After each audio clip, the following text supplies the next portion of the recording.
સ્થાનિક સ્વરાજની ચૂંટણીને જ્યારે હવે ગણતરીના કલાકો બાકી છે ત્યારે તમામ રાજકીય પક્ષોના આગેવાનો પોતાના પ્રચાર માટે પૂરજોશથી મહેનત કરી રહ્યા છે. તેવામાં ગતરોજ તારીખ 23 એપ્રિલ 26ના માંગરોળ વિધાનસભા ધારાસભ્ય ગણપતસિંહ વસાવાએ ચૂંટણીના પ્રચારના છેલ્લા તબક્કામાં જંગી બહુમતીથી વિજય પ્રાપ્ત કરવા પોતાની પૂરી તાકાત લગાવી તાપી જિલ્લાના વિવિધ વિસ્તારો સોનગઢ, ઉચ્છલ, ઉકાઈ ખાતે વિશાળ બાઇક રેલી, જનસંપર્ક સભા તેમજ વિકાસ સંકલ્પ સભા યોજી હતી. આ સભામાં ગુજરાત સરકારના રાજ્યકક્ષા મંત્રી ડોક્ટર જયરામ ગામિત, તાપી જિલ્લા ભાજપ પ્રમુખ સુરજ વસાવા, પૂર્વ પ્રદેશ મહામંત્રી ભરતસિંહ પરમાર, જિલ્લા ભાજપ મહામંત્રી નિખિલ શેઠ, તાલુકા ભાજપ મહામંત્રી વિજય વસાવા, ઉચ્છલ તાલુકા સંગઠનના હોદ્દેદારો, કાર્યકર્તાઓ તેમજ ખૂબ જ મોટી સંખ્યામાં ભાજપાના કાર્યકર્તાઓ ઉપસ્થિત રહ્યા હતા. વધુમાં ધારાસભ્ય ગણપતસિંહ વસાવાએ કોંગ્રેસ પાર્ટી અને આમ આદમી પાર્ટી પર પ્રહારો કર્યા અને આપના દિગ્ગજ નેતાઓને નકલી મસીહા ગણાવ્યા હતા. જયરામભાઈએ તો અનેક વાતો ચૂંટણીની કરી છે, પણ જ્યારથી જયરામભાઈ જિલ્લા સંગઠનના પ્રમુખ બન્યા ત્યારથી સતત તાપી જિલ્લાના આદિવાસી સમાજની ચિંતા કરતા આવ્યા છે. અને એમાં પણ આ નારણપુરની ધરતી અને લગભગ આ જ મેદાન પણ આ જ અને ચૂંટણીના છેલ્લા દિવસે અહીંયા સભા રાખવામાં આવી હતી. અને અહીંયા જે વિશાળ સભાની અંદર તમે બધાએ મને ખાતરી આપી હતી કે આ વખતે જયરામભાઈ ધારાસભ્ય બની જવાના છે.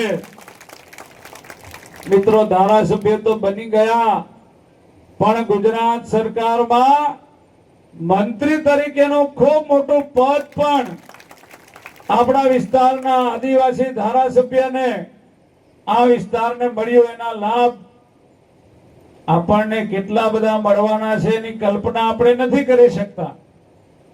જયરામભાઈ પાસે જેટલા વિભાગો છે એટલા વિભાગો આદિવાસીના જેટલા પણ મંત્રી બન્યા છે એ કોઈ મંત્રીઓ પાસે નથી. એટલા વિભાગો આપણા જયરામભાઈને આપ્યા છે. ભાજપની સરકારમાં જયરામભાઈ આખા ગુજરાતના આદિવાસી ધારાસભ્યો ભારતીય જનતા પાર્ટીની સરકારમાં રજૂઆત કરી, લડત આપી.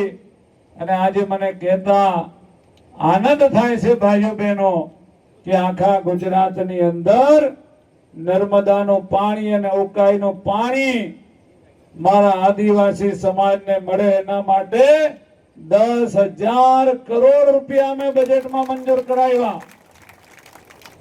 10,000 કરોડ. એમાં તમારા એકલા તાપી જિલ્લાના લગભગ 1100 કરોડ. બરાબર ને જયરામભાઈ? તો હજુ તો આ મુખ્ય પાઇપ લાઈનમાં પાણી આવ્યું છે, નદીઓમાં પાણી આવ્યું છે.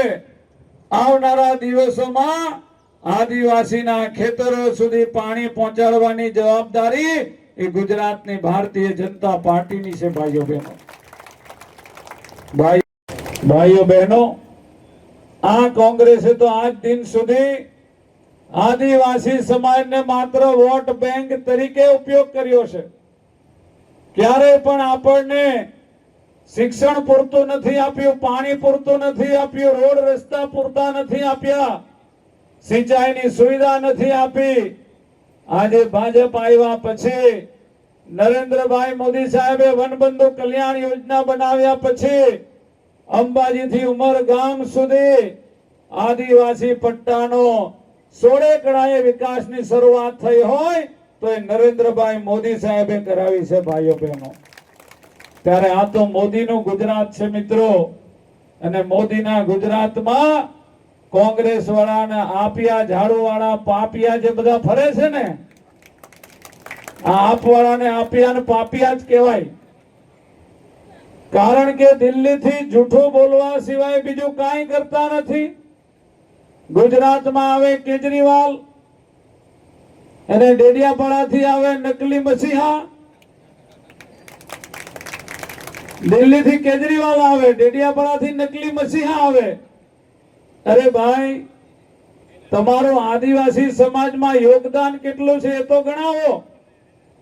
ભાજપ પાર્ટી, ભાજપનો કાર્યકર્તા એ તો આદિવાસીની યોજના સમજાવી શકે કે ભાઈ આદિવાસીની દીકરી 18 વર્ષની થાય તો ને 1,10,000 રૂપિયા મળે.